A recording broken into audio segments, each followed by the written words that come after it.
Magandang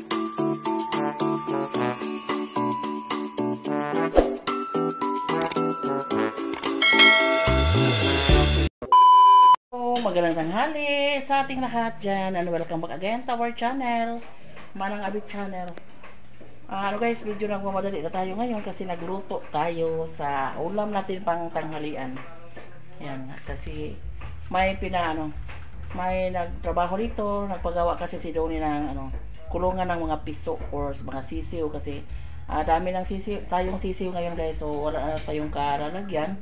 So nagpagawa si Donnie ng kulungan. So yan, dahil tanghaling tapat na guys, pagluto pa tayo ng lauoy. Naglauoy ako ng tingnan si Ate Lang. Hi Ate Lang, nakauwi na si Ate Lang galing ng training sa kanyang dana tong OJT na OJT kuwang pa imong hours.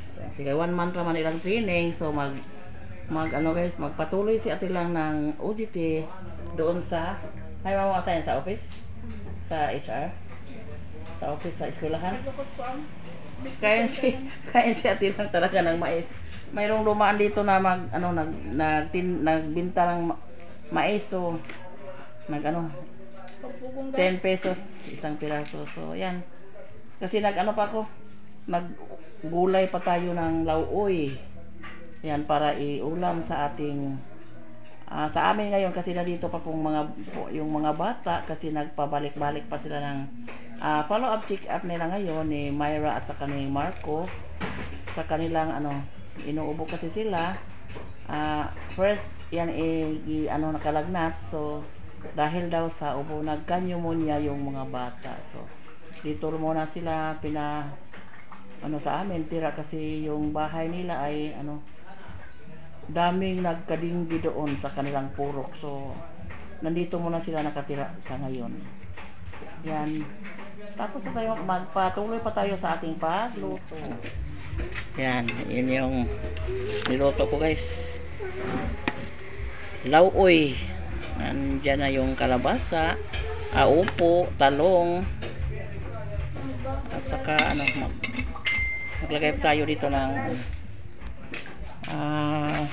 talbos ng kamote, ang preskong guys, at yung okra natin, at saka yung malunggay. So kompleto ricados yung ating ngayon para makahigop yung mga apo ko ng sabaw, kasi masustansya ito lahat guys.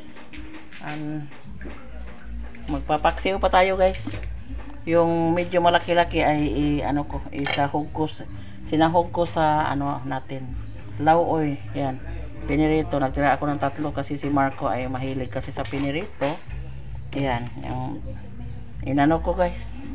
Magpapaksiw pa tayo para ipares natin sa natin sa sabaw. Nalagay na natin yung ating mga dahon. Ito lang yung madali-dali sa bukid guys. Masustansya ito kasi may mga klase-klase tayong pangsahog na gulay. Ang sarap na ang sabaw. Kain tayo. Sila lang muna yung una ko sa pagkain kasi mamaya na kami. Nagtaguan na. Taot. Dugay-dugay lingkod na mo. Taot. Tawag naman yan.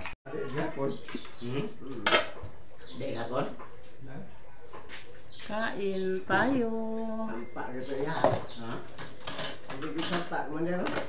Tanghalian.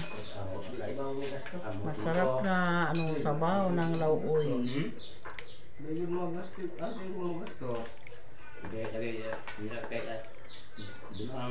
Amigo taguan man. Di minta di matatagdon. Yung panday ni Donnie ngayon ay tsuhi namin. So medyo 3rd degree na tsuhi na. Di Ayan. makita sila mo Romeo si Dani. Ano siya, matibay. Ito magawa ng mga kulungan. Mga native house. Yun yung Pag-abot na ano niya, agad man ko. yung Dali ba Romeo? ano tawag dyan, yung pag magpatrabaho ng mga kubo, siya yung expert.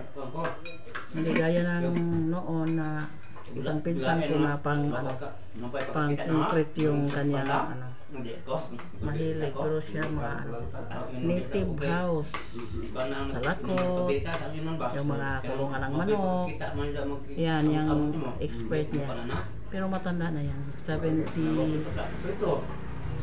Pero ito yung ilan dyan? Oh? Ay, sa 64. 64 ka? Ah, malakas pa maggawa ng ano, kulungan ng manok. Kung na kaghimaw sa lakot, intos ka sani. Pinakasimana ra. Kain tayo, tita. Ito si Marco. Ang sa pa may daghang pa rin nagresita na Nakapuno pa Prima? yung bag. Ang si Mayra. Paas mo niya. Hi, si hi tita. Hi daw. Hi, dito lang sila kain sa may lantay o lingkuranan namin na kawayan. Kasi hindi sila pwede doon sa lamesa kasi si Mayra malikot kasi. Ang likot-likot kasi ni Mayra. Hi, si hi tita. Hi, tanaw managan. Hi. Bye lang, bye. Oh, bye di ay bye. Bye sabi. Bye sa daw. Bye. Oh, bye. Ato na ko. Bye-bye. Bye-bye. Bye-bye na. Di ka mo kuyog ni nanay? Bye-bye. Bye nanay. Bye-bye. Bye-bye sabi. Ang ganda pa naman ng ribbon ng buhok. Pula. Pula yung damit. Pula yung ribbon. Pula yung pante. Pula din. Nakaon higop ug sabaw kay parang baskog.